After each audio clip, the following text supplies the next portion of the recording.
I mean, kung meron kang babaguhin sa pag-set up po ng business, what would that be? Yes.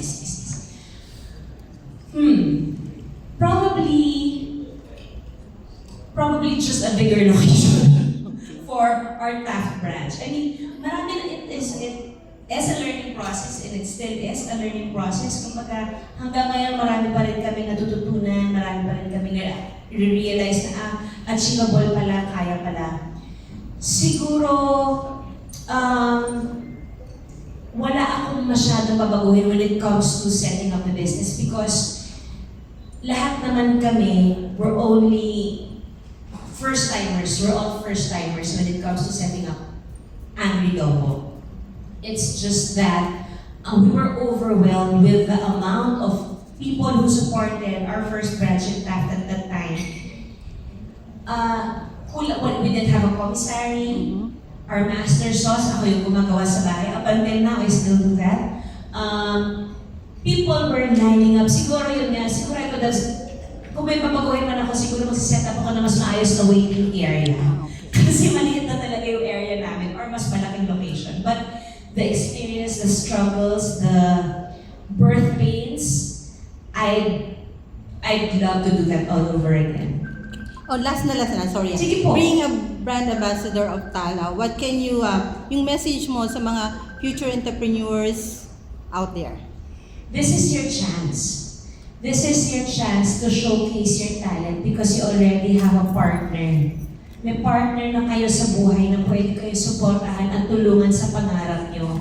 Bibigyan na nila kayo ng pagkakataon na matupad ang mga pangarap nyo paunti-unti. They will guide you every step of the way. And what I really love about Tala is walang hidden fees. Ang dami na nating tax. Puno-puno tayong tax sa buhay natin. We don't need that hidden fees anymore. It's very transparent. It is what we need now eh. Some change is nice. It's very refreshing to know and learn na, my gosh, may isa palang app na pwede silang maging honest lang.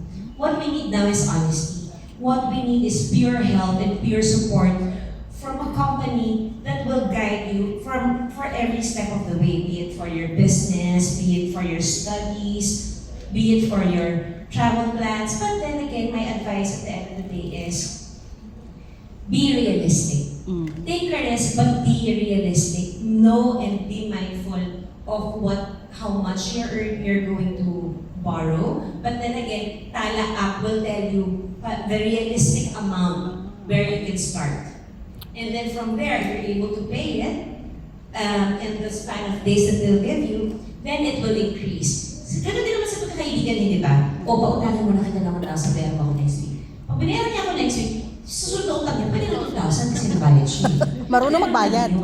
At marunong magbayad, hindi tumatakbo. I mean, it is very convenient to use. We don't want apps or lending services na tatakutin ka pa para ka pa magbayad.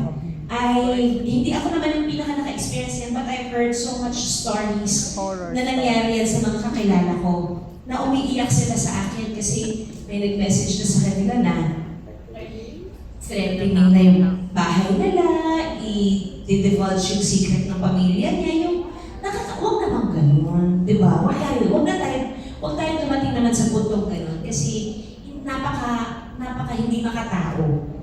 Pero maging realistic tayo. Doon tayo sa kaya natin bayaran para magawa natin yung gusto natin sa buhay because lahat ng pangarap achievable eh. Again, nasa sa'yo yan kung paano mo sisimulan. And Tala is here to help. Thank you very much. So grabe, we got financial advice, career advice, parental advice, lahat na from Miss Judy Ann. I think it's crystal clear that they've chosen the best ambassador. Agree ko ba lahat? Yes! Congratulations, Missy and Maurice as well. I think you've chosen so well. And for anybody else that has questions, feel free to send it over to their social media pages. Maurice will personally answer them in Tagalog to practice his Filipino skills. Isang mas